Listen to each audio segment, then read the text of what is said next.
Audacious Youth, it is so good to be with you with our online youth content. It is so good to know that we are one youth, one movement. We've got life groups in Chester, we've got life groups all the way to the north of Manchester and all the way in between. We are growing as a movement, we are growing as a youth group. Tonight we're going to have a mini message from someone. They're going to bring some fire and we're all going to grow together as one movement, as one youth, as one body. It is so exciting to be with you here on a Friday night. You know, we're here every week. We've got our youth online content coming as well very soon. It is great. I'm going to hand over now and we're going to listen to the little message. I hope you have a great time tonight.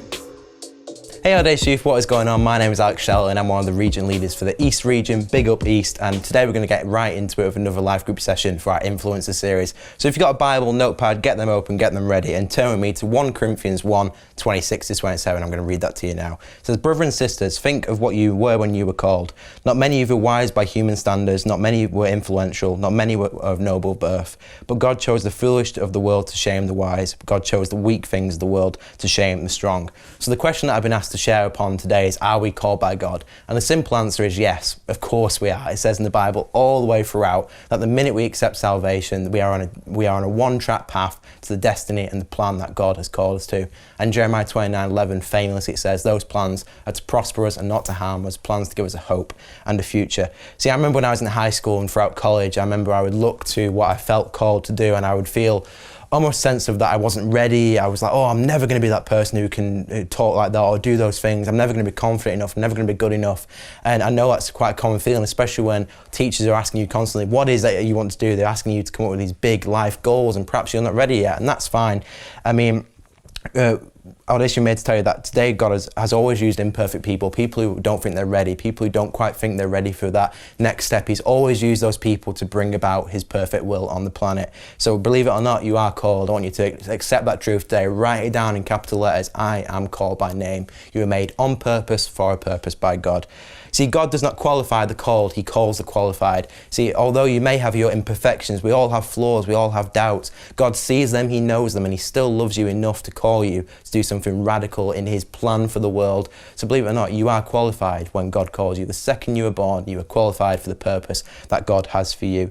It says in the Bible in 2 Peter verse 1 that his divine power has given us everything that we need for life in godliness. See, the second you were born, you already had everything you needed to enable your unique purpose on the planet. You didn't need anything else. It's all inside you. All you have to do is walk with God and trust him enough that he will reveal things to you as you continue to walk down that path that you may not be the finished product yet and you may never be, but it's every day is this case of what can I do today to walk deeper into my calling? What can I do to strengthen my relationship with God today?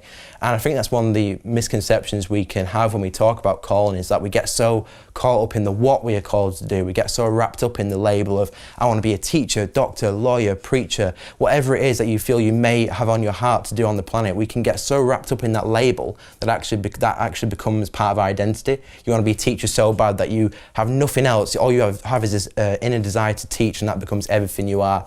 But I would suggest that calling is equally about who you are called to be, who you are called to become, rather than necessarily what you are called to do. You see, who we are is what God values more than necessarily what we are doing in any given season. See, calling, I've realised, is less about what you're called to do, but all about who you are called to become. It's great that if you achieved the goal of being a teacher and that's all you had your eyes on, but you got there and you realised, actually, I've not strengthened my relationship with God. I don't feel like I'm actually in the calling because I've not actually accessed his power throughout this journey. So my encouragement would be today to focus equally on who you're becoming rather than what you're doing. So question 1 is, what do you think we mean when we say the word calling? Question 2 is, do you consider yourself to be called by God? Question 3 is, what steps can you take today to walk in the calling of God? Audacious Youth, how good was that? It is so good that we can grow together across the northwest. You know, we are one youth, we're one movement, and I'm so glad that we can be in our life groups discussing. So right now, head over back into your private Zooms with your life group leaders, discuss the message that we have heard today, and I hope that we have a great conversation and we can all grow together.